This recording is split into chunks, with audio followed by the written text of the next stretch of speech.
इमली के एपिसोड में दिखाया गया आर्यन और उसकी माँ इमली के पास जाते हैं। आर्यन की माँ इमली से माफ़ी मांगती है और कहती है मैंने बिना कुछ सोचे समझे ही तुझसे ये सब बातें कह दी। इमली कहती है आपकी कोई गलती नहीं, हम अपने पति के साथ नहीं रहते ना। तो आर्यन की माँ कहती है कि पति के साथ ना रहने से रिश्ता थोड़ा ना ख़त्म हो जाता है। अगर तू चाहे तो अभी भी अपने रिश्ते को बना के रख सकती है। हर रिश्ते में मेहनत करनी पड़ती है, अगर तू करे तो तेरा रिश्ता भी बच सकता है।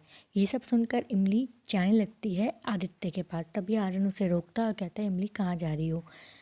इमली बताती है कि वो आदित्य से बात करने जा रही है। तो आर्यन कहता है फिर से कमज़ोरी। इमली कहती है बाबू साहब हमारी कमज़ोरी नहीं सबसे बड़ी ताकत है। इमली चली जाती है। आर्यन कहता है जो इंसान दूसरों की कमज़ोरी सामने लाता है वो किसी की ताकत कैसे बन सकता है।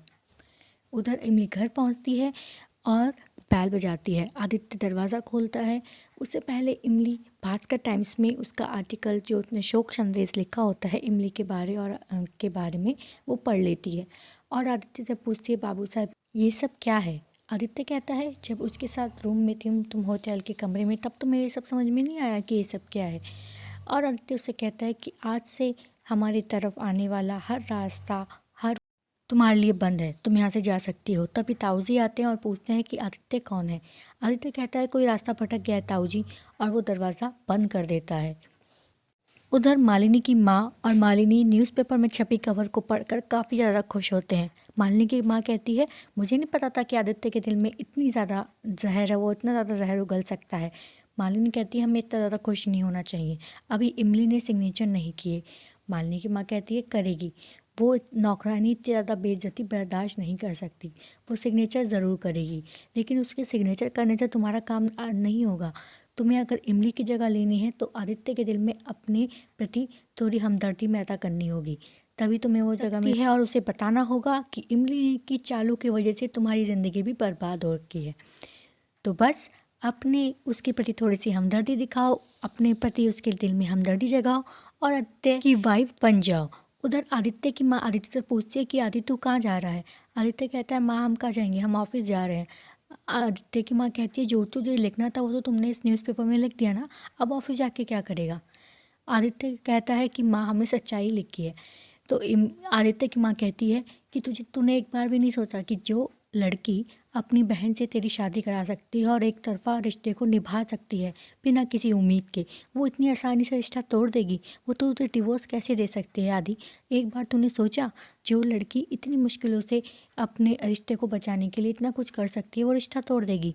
आदित्य कहता है कि माँ आप उसकी तरफदारी कर रही हैं, डिवोर्स पेपर इमली नहीं भेजे, हमने नहीं भेजे।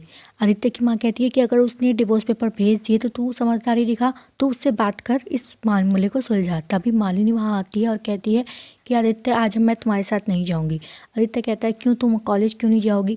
तो मालिनी कहती है कि वहाँ के लोगों को पता लग गया है कि मैं प्रेग्नेंट हूँ और एक सिंगल मदर हूँ, और उन्हें लगता है कि मैं स्टूडेंट के सामने सबसे गलत एग्जाम्पल पेश कर रही हूँ, इसलिए उन्होंने मुझे जॉब से निकाल दिया है और अब मैंने फ़ैसला लिया है कि मैं इस बच्चे को अबॉर्ट करा दूँगी। तो आदित्य कहता है बच्चा सब तुम्हारा नहीं है। तो मालिनी कहती है कि क्यों आदित्य, मैं ही सब कुछ सहूँ, मैं ही दुनिया के ताने सहूँ, मैं ही अकेली माँ बनूँ, मैं ही सब कुछ सहूँ कि अगर बच्चा ये तुम्हारा है तो मैं सब ये झंझटें क्यों बर्दाश्त करूँ, बताओ मुझे। और वहाँ से चली जाती है। आदित्य की माँ कहती है कि तू ऑफिस जा, मालिनी को मैं देखती हूँ। आदित्य ऑफिस पहुँच जाता है। उधर घर में सभी घर वाले इमली के बारे में बातें कर रहे होते हैं और कह रहे होते हैं कि अगर इमली अपने बॉस के घर में जाकर ना रहती तो ये सब कुछ नहीं होता, गलती इमली की है।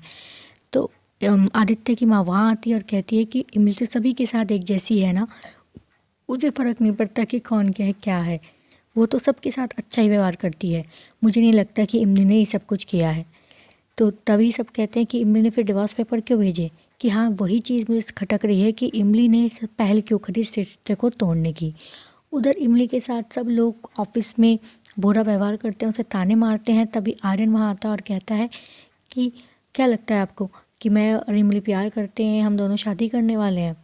तो ये सब आदित्य सुन लेता है और वहाँ से चला जाता है। आर्यन कहता है ये सब कुछ झूठ है, लेकिन जितना मैं और इमली इस बात को डिनाई करेंगे आप लोग उतना ही ज़्यादा आप उसके बारे में बातें करेंगे और कहेंगे। तो ये मेरी 3 बात याद रखना। आपके आज के बाद अगर इस बारे में किसी ने बात करी तो सबसे पहले वो भास्कर टाइम से जाएगा, उसके बाद इस इंडस्ट्री से उसका नाम हटाया जाएगा और सबसे लास्ट वाली बात उधार रही। तो देखते रहिए, लाइक करें, शेयर करें, प्लीज़ सब्सक्राइब करें। Thank you so much for watching.